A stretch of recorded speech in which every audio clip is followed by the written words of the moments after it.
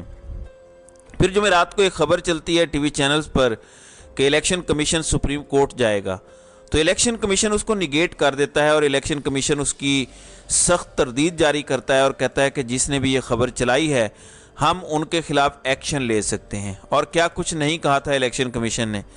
ناظرین کرام، مسئلہ یہ ہے کہ اس کے بعد بھی الیکشن کمیشن کی چال ڈھال بتا رہی ہے، جس طرح سے انہوں نے بلے کا نشان لیا، متنازعہ فیصلے کیے، پھر آپ دیکھیں کہ ان کے اپنے آروز لیٹر لکھ رہے ہیں کہ پولیس مداخلت کر رہی ہے۔ میں آپ کو بتا چکا ہوں کہ 2 لیٹر سب سے خوفناک اور خطرناک ہیں۔ پہلا لیٹر جو صوبائی الیکشن کمشنر نے لکھا چیف سیکرٹری کو، جس میں اس نے کہا کہ آئین بھی پامال ہو گیا ہے، قانون بھی پامال ہو گیا ہے، الیکشن ایکٹ بھی پامال ہو گیا ہے، الیکشن کمیشن کے احکامات بھی پامال ہو گئے ہیں، اور آروز کا آپ دفتر کے باہر تو چھوڑیں، دفتر کے اندر بھی کنٹرول نہیں ہے۔ زبیر نیازی کے کاغذات نامزدگی آروز کے ٹیبل سے ایس ایچ او اٹھا کے چلا جاتا ہے۔ آرو کے دفتر کے گیٹ سے D S P barrister Umair Niazi کے والد جو ریٹائرڈ جج ہیں، بڑی اچھی شخصیت کے مالک ہیں، ان سے کاغذات چھین کے بھاگ جاتا ہے۔ اس وقت 40 سے 45 تائید کنندہ اور تجویز کنندہ ان کو گرفتار کر لیا گیا ہے، ان کے گھروں پر چھاپے مارے جا رہے ہیں، کاغذات نامزدگی ریجیکٹ کروائے جا رہے ہیں، یہ ساری چیزیں ہو رہی ہیں۔ دیکھیں بلے کا نشان پی ٹی آئی کو مل گیا ہے، پہلے مرحلے میں پی ٹی آئی کامیاب ہو چکی ہے، پی ٹی آئی کے ساتھ جو کچھ ہوا ہے اس کے باوجود پی ٹی آئی کاغذات نامزدگی سب سے زیادہ جمع کرانے والی پارٹی بن گئی ہے۔ اور یہ میں آپ کو بتا دوں، یہ جو فگر آیا ہے کہ پی ٹی آئی کے حمایت یافتہ یا پی ٹی آئی کی ٹکٹ لینے کے خواہش مند 2400 لوگوں نے کاغذات نامزدگی جمع کروائے ہیں، ایسا ہے نہیں، ان کی تعداد اس سے بہت زیادہ ہے، 2400 نہیں ہے۔ پی ٹی آئی کے پاس جو فگر ہے وہ اس سے کہیں زیادہ ہے۔ میں کوشش کروں گا کہ پی ٹی آئی سے اصل فگر مل جائے کہ ان کے کتنے لوگوں نے کاغذات نامزدگی جمع کروائے ہیں۔ پھر عمران خان کا نام پارٹی سربراہان کی لسٹ سے غائب کیا گیا ہے۔ پھر پی ٹی آئی کی جو مخصوص نشستوں کی لسٹیں ہیں وہ انٹرٹین نہیں کی گئیں۔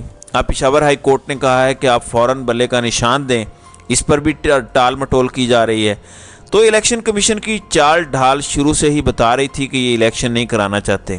اب جب گراؤنڈ پر بچے کو پتہ ہے، ہر پاکستانی کو پتہ ہے کہ آپ پولیس کو بھی کھڑا کر دیں بندوقیں لے کر اور وہ کہے کہ جو بلے پر ٹھپا لگائے گا اس کو ہم گولی مار دیں گے، پھر بھی لوگوں نے نہیں رکنا، یا وہ کہیں کہ شیر پر نشان لگاؤ ورنہ گولی مار دیں گے، پھر بھی پولیس کی کسی نے بات نہیں ماننی۔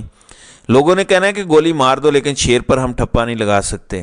جو اس ملک کی تباہی اور بربادی نون لیگ نے 18 ماہ میں کی ہے، اس کے بعد کوئی بھی پاکستانی جس کے اندر احساس ہے کہ ملک کو تباہ کرنے والے کون لوگ ہیں، وہ شیر پر تو ٹھپا نہیں لگا سکتے۔ اس لیے ان کو پتہ ہے کہ 70 سے 80% لوگ اس وقت کہاں پر کھڑے ہیں۔ نواز شریف کی مخالفت ہے، نفرت ہے، صورتحال بہت گھمبیر ہے۔ پھر سکندر سلطان راجہ خود ڈیفالٹر نکل آئے ہیں۔ تو یہ چیزیں ہیں، حالات معاملات بہت گھمبیر ہیں، خراب ہیں۔ نون لیگ کے لیے کسی طرح سے کوئی گنجائش نہیں ہے گراؤنڈ پر، اس لیے الیکشن ملتوی ہونے جا رہے ہیں۔ الیکشن کمیشن سپریم کورٹ جا رہا ہے۔ رانا مبشر نے یہ خبر دی اور رانا مبشر سے پہلے محمد زبیر علی خان نے بھی یہ ٹویٹ کیا اور انہوں نے بتایا کہ election commission supreme court of Pakistan جا رہا ہے۔ ناظرین اکرام، اب اگلا ہفتہ بڑا امپورٹنٹ ہوگا کیونکہ 13 جنوری فائنل لسٹیں جاری کرنے کی ہے اور ساتھ ہی نشان الاٹ کرنے کی تاریخ ہے۔ 13 جنوری فائنل ڈیٹ ہے، اس کے بعد تو پھر گنجائش نہیں رہے گی۔ آپ دیکھیں اس سے پہلے الیکشن کمیشن کی کچھ حلقہ بندیاں کل عدم ہوئی عدالتوں سے، اس کو چیلنج نہیں کیا تھا الیکشن کمیشن نے، یہ ہاتھ پہ ہاتھ رکھ کے بیٹھے رہے۔ وہ تو سپریم کورٹ نے ان کو کہا کہ معاملہ لے کر آئے ہمارے پاس، خاص طور پر جو لاہور ہائی کورٹ والا معاملہ ہے تب وہ لے کر گئے، حلقہ بندیوں والا معاملہ پھر بھی نہیں لے کر گئے۔ یہ تو سپریم کورٹ کا فیصلہ آیا کہ حلقہ بندیوں پر الیکشن کے بعد دیکھیں گے. پھر اسی طرح سے آپ یہ دیکھیں کہ سپریم کورٹ کے 3 فیصلے ہیں. 8 فروری کا الیکشن، پھر جو ROs کو بحال کیا، تیسرا لیول پلینگ فیلڈ والا معاملہ. الیکشن کمیشن نے ان تینوں میں تینوں فیصلوں کے باوجود لیول پلینگ فیلڈ PTI کو نہیں دی، اور خود الیکشن کمیشن کا صوبائی الیکشن کمشنر یہ بات لکھ رہا ہے کہ PTI کو لیول پلینگ فیلڈ نہیں مل رہی. اور اس سے خطرناک وہ لیٹر ہے جو کل یوب والا سامنے آیا ہے کہ الیکشن مینجمنٹ سسٹم جو 40-50 کروڑ سے تیار کیا گیا ہے وہ بیٹھ گیا ہے، وہ ناکام ہو گیا ہے. رزلٹ مینجمنٹ سسٹم بیٹھ گیا ہے. کون لوگ تھے اس کے پیچھے؟ اس سسٹم کا ٹھیکہ کس کے پاس تھا؟ بتایا جا رہا ہے کہ نون لیگ کی ہی کوئی شخصیت تھی جس کے پاس یہ سارا ٹھیکہ تھا، جس نے یہ سارا کام ڈالا ہے. تو یہ بڑی گمبھیر صورتحال ہے، اور صورتحال تیزی سے بدل رہی ہے. اب پتہ چل رہا ہے کہ الیکشن کمیشن سپریم کورٹ جا رہا ہے، اور قاضی فائزی صاحب بھی تب تک آ جائیں گے. اب دیکھتے ہیں کہ قاضی صاحب اس حوالے سے کیا کریں گے. تو بڑی تیزی سے پاکستان کی سیاسی صورتحال بدل رہی ہے. دیکھتے ہیں کہ چیزیں کس طرف جاتی ہیں. تو ناظرین کرام، آپ کی اس ویڈیو کے حوالے سے کیا رائے ہے؟ آپ اپنی رائے کا اظہار کامنٹ سیکشن میں ضرور کیجیے گا.